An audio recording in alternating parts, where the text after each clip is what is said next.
Para iniciar os estudos e de forma para fazer o primeiro treinamento, vamos iniciar aqui um método que eu acredito que poderá ser útil, que será, vou ler a questão, vou tentar resolvê-la e explicar.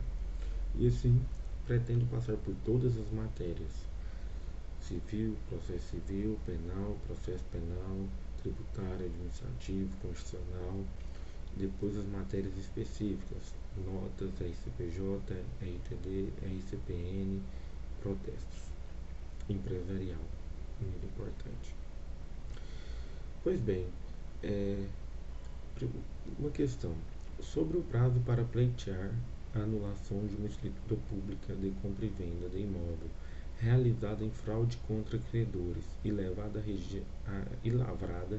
em janeiro de 2020. É correto afirmar que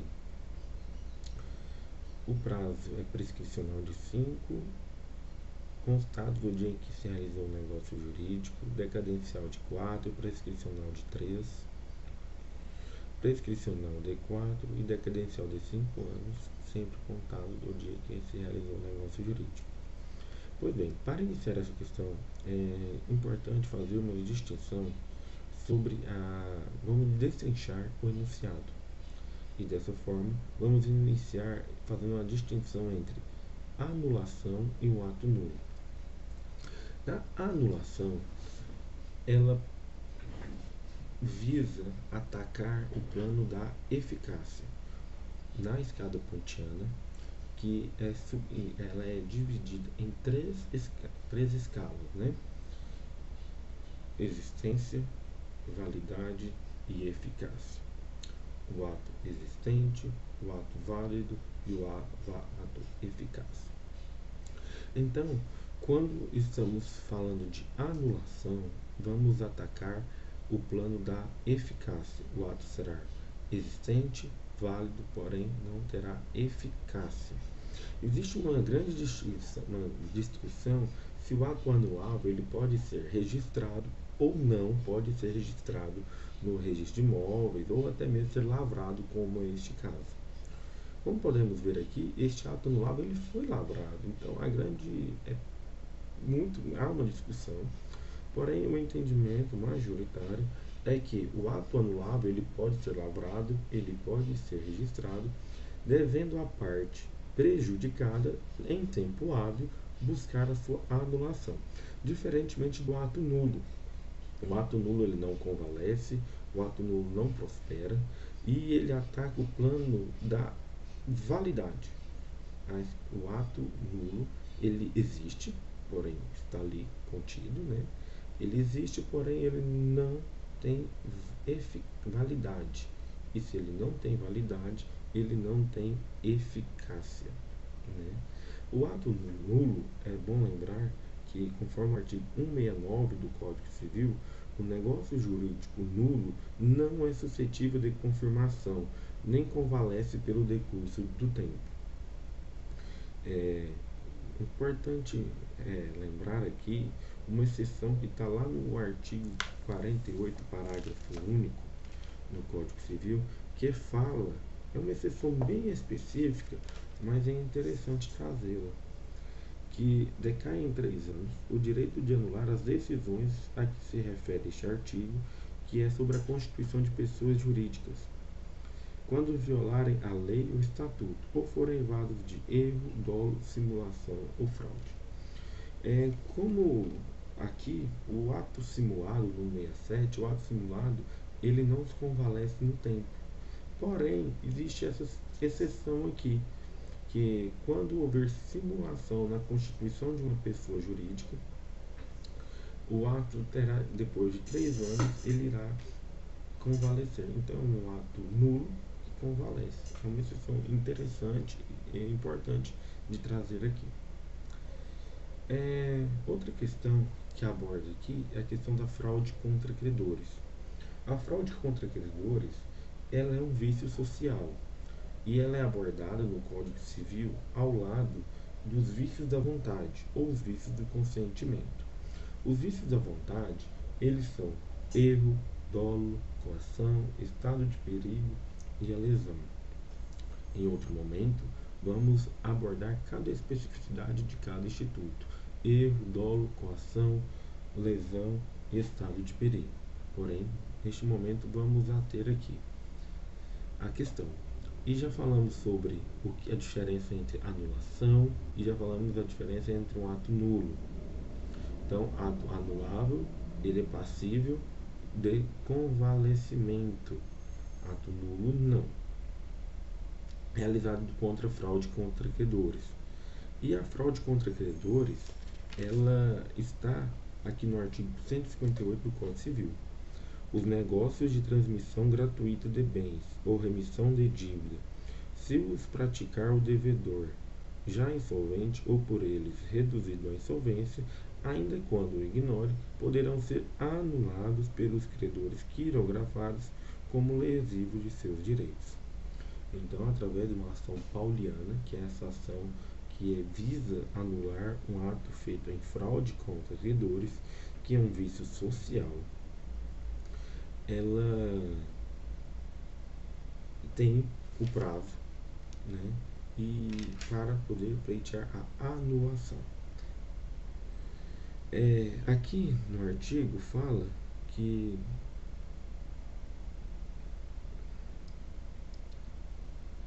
os negócios jurídicos de transmissão gratuita de bens e remissão de dívidas. Então, todas as doações são passíveis de ação poliana.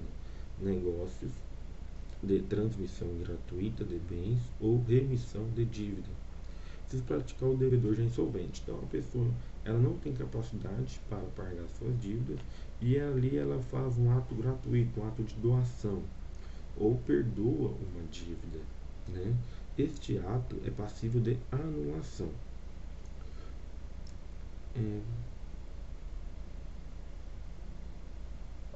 Também pode se tornar, quando fraude contra credores, tem o caso da doação, o perdão de dívida. O parágrafo primeiro fala quando a garantia se tornar insuficiente.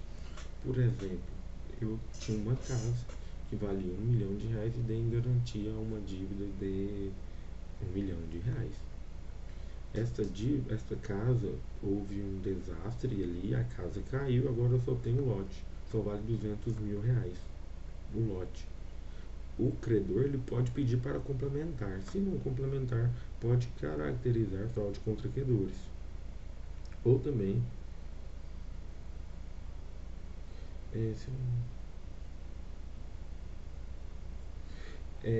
o ponto fundamental aqui serão igualmente anuláveis os contratos onerosos do devedor insolvente quando a insolvência for notória ou houver motivo para ser reconhecido o contratante. Então, o devedor já estava devendo e mesmo assim ela praticou um negócio. Atos onerosos, o devedor, uma compra e venda, né? Quando a insolvência for notória, todo mundo já sabia que ele estava devendo, ou houver motivo para ser conhecida do outro contratante.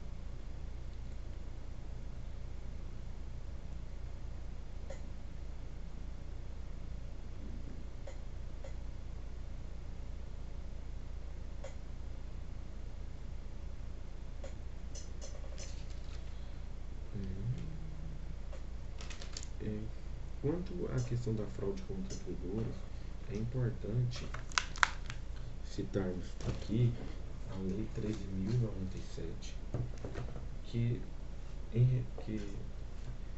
traz para o princípio da matrícula, Lei 13.097, artigo 1797,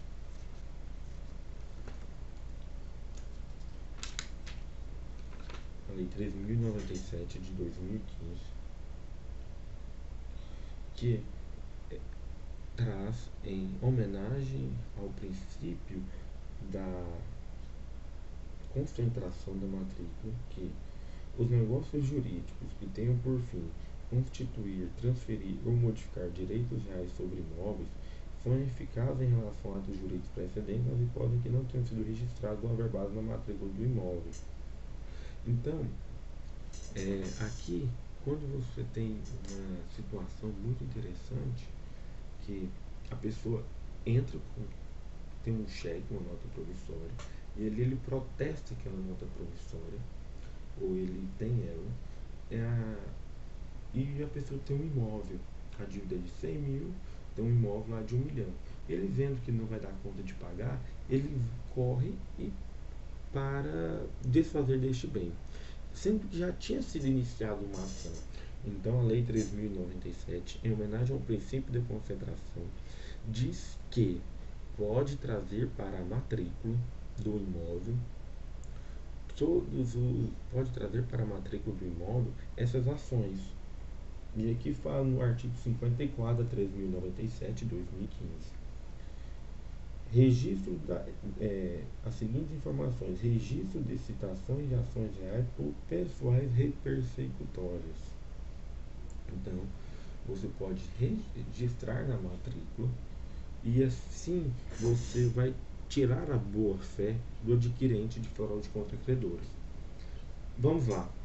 O que acontece aqui? Eu manejo uma dívida, entro em pedido de cobrança, pego a citação, o registro de citação e vou no registro de imóveis e mando registrar lá na matrícula do imóvel. Porque a partir deste momento, qualquer negócio jurídico que for celebrado, que vir a ser celebrado daquele imóvel, ele poderá caracterizar fraude contra credores. E em respeito, aí em homenagem ao princípio da concentração da matrícula, todos os atos que não estão na matrícula presumem não existir. Então, é importantíssimo hoje haver essa celebração. Continuando, estou falando aqui sobre a fraude contra credores, né? E falamos, próximo passo, fazer a distinção de prescrição e decadência. Doutores, a prescrição, ela sempre vai estar no artigo 205 e 206 do Código Civil. O Código Civil, ele buscou facilitar a vida do manejador, de quem maneja o Código Civil, e esse é um dos princípios, né? Um dos princípios deste Código Civil de 2002 é o princípio da operabilidade. Então, para Miguel Reale, ele, ao escrever o código, a ideia, né, ao escrever o código, era a sociabilidade, eticidade entre as partes e a operabilidade. Então, esses são os três diretrizes do código, né? E no artigo 205 vem um prazo geral da prescrição, que é de 10 anos, quando assim for dito prescrição. E no artigo 206 elenca várias hipóteses de prescrição. Começa com 1, 2, 3, 4, 5. Sendo que todos os outros prazos que estiverem no Código Civil, de 1 ano, de 6 meses, serão prazos decadenciais. Uma ressalva importante a dizer aqui: quando eu estudei, me disseram que todos os prazos prescricionais eles estavam no Código Civil. Todos os prazos prescricionais estavam no 205, no 206. Pois bem, todos os prazos prescricionais de perda da pretensão, de perda do direito, da perda da pretensão. Porque a pretensão do direito, quando a gente perde, estamos falando de decadência daqui a pouco.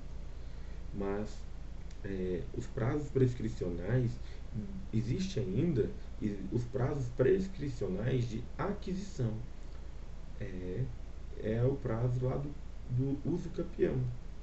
Então, nós temos prazos prescricionais além do 205 e do 206, que é o maior prazo, inclusive, de prescrição, ele está no artigo 1379, que é a servidão aparente, no prazo de 20 anos. E também 1379, que é de 20 anos, quando não tiver justo 1379. O exercício incontestado e contínuo de uma servidão aparente por 10 anos autoriza o interessado a registrá-la em seu nome. Valência como título a sentença. Se o possuidor não tiver título, o prazo do usucapião será de 20 anos. Então, se ela tiver um título, será de 10. Porém, existe aqui a prescrição de 20 anos. É interessante essa distinção aqui e trazer que também temos lá o usucapião ordinário, extraordinário, que são prazos também de prescrição. Então, feita a distinção entre prescrição e decadência, a prescrição é quando você tem o direito de cobrar e a pessoa de exercer contra a pessoa. São direitos e deveres, um contra o outro. Eu vou cobrar, você tem que pagar. Eu vou fazer e você vai desfazer.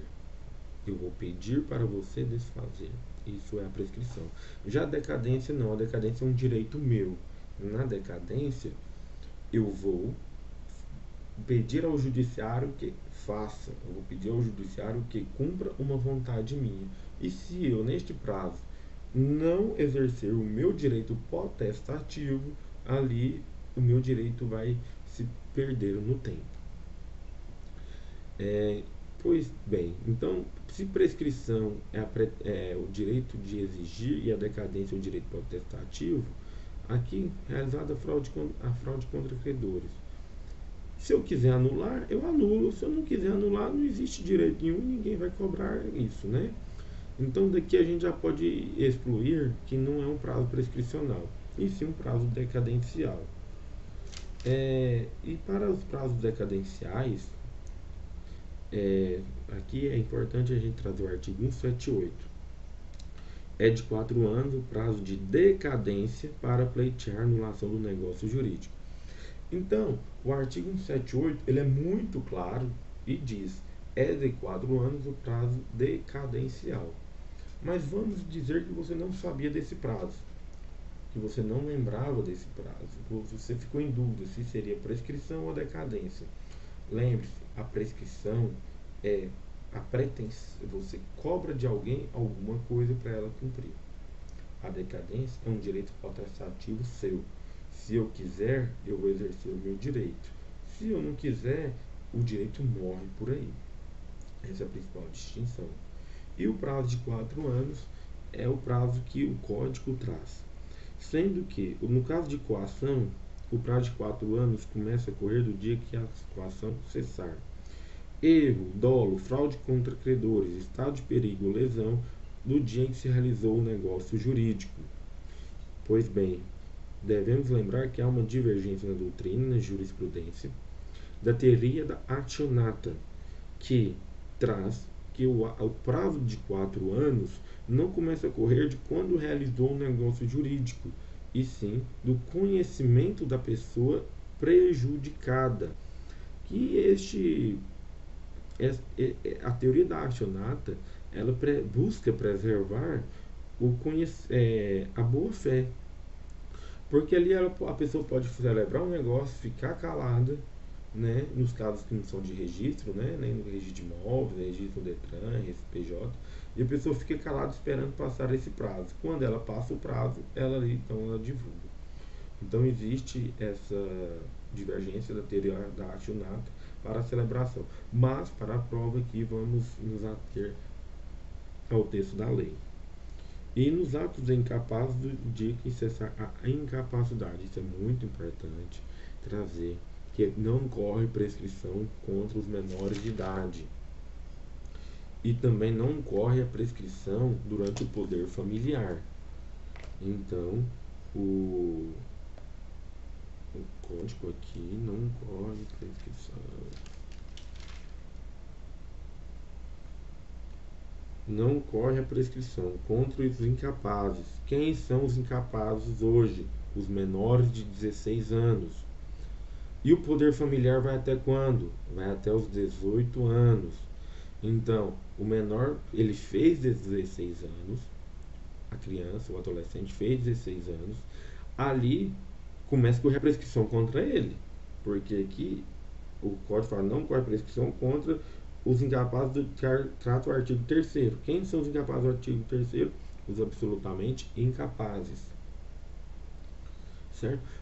Porém, aqui logo abaixo, logo acima, quer dizer, diz que não ocorre prescrição entre ascendente e descendente durante o poder familiar. Então, meu filho, eu fiz 16 anos de idade.